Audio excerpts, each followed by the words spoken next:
নমস্কার, সংগ্রামী যৌথ মঞ্চের পক্ষ থেকে আপনাদের সাংবাদিক বন্ধুদের সকলকে স্বাগত জানাচ্ছি। আজকে 15 বছরের একটা সরকার, যে সরকারটা এই নবান্নটাকে একটা যক্ষপুরী করে রেখেছিল, সেই যক্ষপুরী ভেঙে আমরা যখন ঢুকছিলাম মনে হলো যেন অঘ্রাণের একটা সুবাতাস বয়ে যাচ্ছে, তার মধ্যে আমরা প্রবেশ করেছি। বিগত 15 বছর ধরে কর্মচারীদের সাথে মুখ্যমন্ত্রী বসে তাদের আলাপ আলোচনা করা, তাদের সমস্যার কথা শোনা, কর্মচারীদের মুখ থেকে রাজ্যের সাধারণ মানুষের দুঃখ দুর্দশার কথা শোনার মতো অবকাশ তারা পাননি।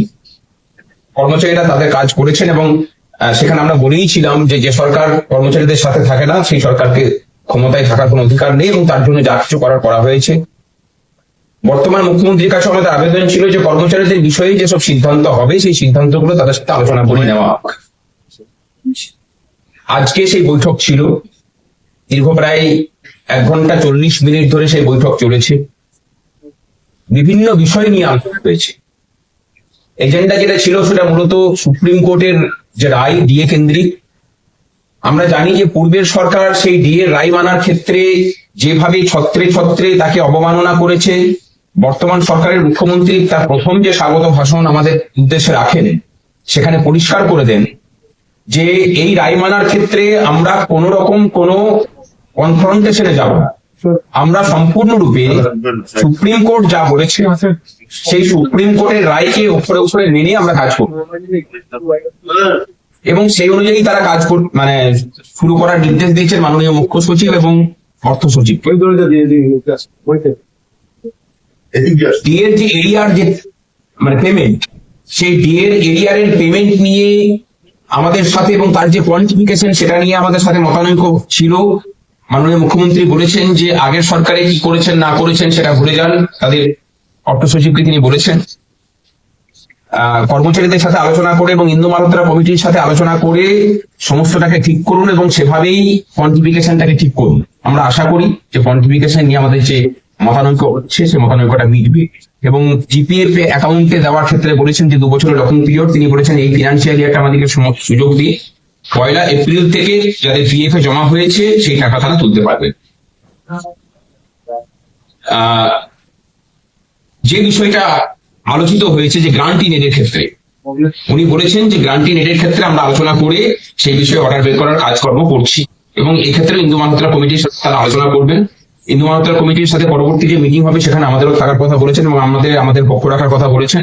আমরা গ্রান্ট ইন এডের ক্ষেত্রে, ওয়ার্ক চার্জ এমপ্লয়ীদের ক্ষেত্রে, কলকাতার যারা পেনশনার তাদের ক্ষেত্রে আমরা কথাগুলো বলেছি সমস্তটা। তিনি বলেছেন যে আমরা সব ব্যবস্থা নিয়ে আমরা যাতে করে আদালতের রায়কে মানা যায় সেরকম করে আমরা ব্যবস্থা নিচ্ছি এবং গ্রান্ট ইন এডের ক্ষেত্রে উনি প্রতিশ্রুতি দিয়েছেন নতুন যে পে কমিশন রয়েছে সেই পে কমিশন কাজ শুরু করবে এবং সেখানে আমাদের যে রিকমেন্ডেশন সেটা আগামী 4-5 দিনের মধ্যে পাঠাতে বলেছেন এবং বলেছেন যে জানুয়ারি মাসের দিকে তারা সেটাকে চালু করার চেষ্টা করবেন। অস্থায়ী কর্মচারীদের বিষয়ে আমাদের যে প্রস্তাব ছিল যে যারা সেন্ট্রাল বিভিন্ন প্রজেক্ট বেসড যারা এমপ্লয়ি, তাদের ক্ষেত্রে অন্যান্য রাজ্যে যেমন বেতন পান সেই বেতন এখানে দিতে, আর যারা এই সরকারের যারা এমপ্লয়ি তাদের ক্ষেত্রেও বিভিন্ন রকমের বৈষম্য আছে সেই বৈষম্যগুলোকে মেটানোর কথা আমরা বলেছি এবং তারা সেটাকে এগ্রি করেছেন। আরেকটা আনন্দের খবর যে নিয়মিতভাবে মুখ্যমন্ত্রী নিজে বসা, মুখ্য সচিবের নেতৃত্বে কমিটির সাথে কর্মচারী সংগঠনগুলো বসার মতো একটা করে মেকানিজম তারা তৈরি করছেন। মুখ্যমন্ত্রী নিজেই সেটা প্রস্তাব দিয়েছেন, আমরা তার রূপরেখার কথা বলেছি। ইউপিতে যেমন প্রতি 15 দিন অন্তর মুখ্য সচিবের সাথে কর্মচারী সংগঠনগুলোর বৈঠক হয়, আমরা সেটা বলেছি। বিভিন্ন দপ্তরে যে কাটমানির সিন্ডিকেট, ট্রেড সিন্ডিকেট ছিল সেগুলো যে এক্সিস্ট করছে সেগুলোকে নিয়ে আমরা প্রসঙ্গ উত্থাপন করেছি এবং আমরা বলেছি যে দুর্নীতিমুক্ত যে প্রশাসন, সেই দুর্নীতিমুক্ত প্রশাসন মানে সরকার যদি উপহার দিতে পারে তার জন্য আমরা সহযোগিতা করতে চাই।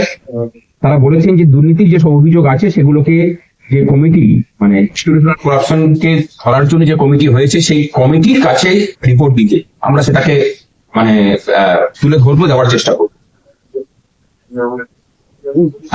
শূন্য পদে নিয়োগ তারা বলেছেন যে মানে আগামী ডিসেম্বরের মধ্যে অন্ততপক্ষে 50,000 স্থায়ী পদে স্বচ্ছতার সাথে নিয়োগ করবেন এবং আগামী 6-7 তারিখের মধ্যে তারা নিয়োগের ক্ষেত্রে একদম মানে প্ল্যান মাফিক নিয়োগ নীতি ঘোষণা করবেন। আমরা কর্মচারীদের ট্রান্সফার পলিসি এবং প্রমোশন পলিসির স্বচ্ছতা আনার কথা বলেছি। তারা বলেছেন যে এই নিয়ে তারা কাজ করবেন এবং আমাদের পরামর্শ চেয়েছেন। আমরা কর্মচারী সমস্ত সংগঠনগুলো মিলিয়ে সেই কাজে সহযোগিতা করবো। যে নোটিফিকেশন দেওয়া হয়েছিল, তারা বলেছেন যে সেই নোটিফিকেশন যেখানে বলা হয়েছিল যে সবাই মুখ খুলতে পারবে না, সেই বিষয়টা নিয়ে আমরা কথা তুলেছিলাম। মাননীয় মুখ্য সচিব সেটাকে নিয়ে ক্লারিফিকেশন দিয়েছেন। সেটা বলেছেন যে সব ক্যাডারের জন্য নয়, সেটা কিছু শ্রেণীর কর্মচারীদের জন্য। আমরা বলেছি যে তথাপি ডিআরও রুলের কিন্তু সেটা বিরোধী। সেই বলছি যে সবাই চলে আসুন, এখানে অসুবিধা কি আছে?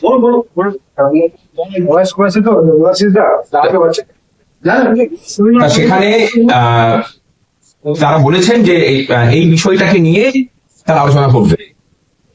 মোটের উপর যে আলোচনা হয়েছে সে আলোচনাতে আমরা অত্যন্ত সন্তুষ্ট এবং বর্তমান রূপার যে বকেয়া 42% আমরা প্রস্তাব দিয়েছি যে একটা স্থায়ী আদেশনামা বের হোক এবং সেই স্থায়ী আদেশনামাতে এর পরবর্তী ক্ষেত্রে যেভাবে এআইসিপিআই অনুযায়ী কেন্দ্র ঘোষণা করবে সেভাবে দেওয়া হোক। আর বাকি যে 42% আজকের দিনে বকেয়া, সেই বকেয়াটাকে তারা ধাপে ধাপে মেটান। মাননীয় মুখ্যমন্ত্রী বলেছেন যে তারা 22 তারিখে যে বাজেট পেশ হবে বাকি 8 মাসের জন্য, সেখানে পূর্ণাঙ্গ বাজেট, সেই পূর্ণাঙ্গ বাজেটে এই বিষয়ে কর্মচারীদের জন্য একটা ভালো সুখবর তারা দেবেন। সেখানে চিটকুটে দিয়ে দেওয়ার মতো কোনো দিয়ে নয়, সমস্তটাই যাতে কর্মচারীদের সম্মান রেখে দেওয়া যায় সেই একটা ব্যবস্থা তারা করবে। 22-এ বাজেট পেশ হবে সেদিনের কথা বলেছি। সুতরাং আমরা ধন্যবাদ জানাচ্ছি যে মাননীয় মুখ্যমন্ত্রী যে উদ্যোগ নিয়েছেন, দীর্ঘদিন পরে কর্মচারীরা অন্তত বুঝতে পারলেন যে এই একটা কর্মচারীরা অন্তত সরকারের একটা অংশ, সেই ব্যাপারটা প্রতিষ্ঠিত হলো। আমরা আশা করছি যে এরকম নিয়মিত বৈঠক হবে এবং কর্মচারীরাও তাদের ইনপুট দেবেন যাতে করে সরকারটা আরো বেশি প্রো জনগণ হয়।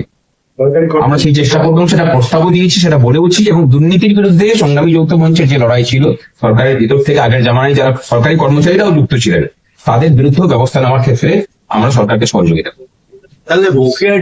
আর উনি আরেকটা কথা বলেছেন যে আগের আমলে আন্দোলন করতে গিয়ে বিভিন্ন সংগঠনের যারা শাস্তিপ্রাপ্ত হয়েছেন, সাসপেনশন কবলে পড়েছেন, তাদের নাম জমা দিতে তাদেরকে স্বস্থানে ফিরিয়ে নিয়ে আসার ব্যবস্থা করবেন। এবং যেসব এমপ্লয়িরা যারা বিভিন্ন ক্রিমিনাল কেসে যাদেরকে জড়িয়ে দেওয়া হয়েছিল তাদের কেসগুলোকেও দিতে বলেছেন, তারা সেই কেসগুলোকে উইথড্র করে নেওয়ার। আচ্ছা, যেটা বললেন যে অর্ডারটা নিয়ে, 1 মিনিট, অর্ডারটা নিয়ে বললেন যে কথা বলতে পারবেন না, শেষ পর্যন্ত কি বললেন? তারপরে অর্ডারটা কি উইথড্র করবে বা কিছু? না, সেটাকে আমরা বলেছি যে ডিআরও রুলে যেটা লেখা আছে পাইরোর ইন্টিমেশনের, ইন্টিমেশন তুমি দিয়ে পরে তুমি খুলতে পারো, কিন্তু এখানে পাইরোর পারমিশনের কথা বলা আছে। নিয়মের আইনের ঊর্ধ্বে চলে যাচ্ছে সেটা। কোনো অফিসিয়াল নোটিফিকেশন আইনের ঊর্ধ্বে যেতে পারে। আমরা সেটাকে বলেছি, মুখ্যসচিব বলেছেন যে সেটা লিখিত দিন, আমরা সেটা সংশোধন করে নেব। আচ্ছা, নমস্কার। আপনাদের এখন কত রয়েছে সুপ্রিম কোর্টের গাইডলাইনের পর আপনারা কতটা পাবেন? এখন দ্বিতীয় কিস্তির পয়সাকে রিলিজ করা হয়েছে সুপ্রিম কোর্টের নির্দেশ মেনে, এবং সেটা যেতে শুরু করেছে। গ্রান্টি নেটদের ক্ষেত্রে এখনো পর্যন্ত সেটা রিলিজ হয়নি। গ্রান্টি নেটদের ক্ষেত্রে তারা বলেছেন যে কনসিডার করে তারা সেটাকে ছাড়ার ব্যবস্থা করবে এবং তার সাথে ওয়ার্ক চার্জ করেছে। আর বর্তমান কারেন্ট রূপার যে বকেয়া তার পরিমাণ হচ্ছে 42%। এই 42%-এর একটা মেজর অংশকে তারা বাজেটের মধ্যে দিয়ে ব্যাপারটাকে অ্যাড্রেস করার চেষ্টা করে।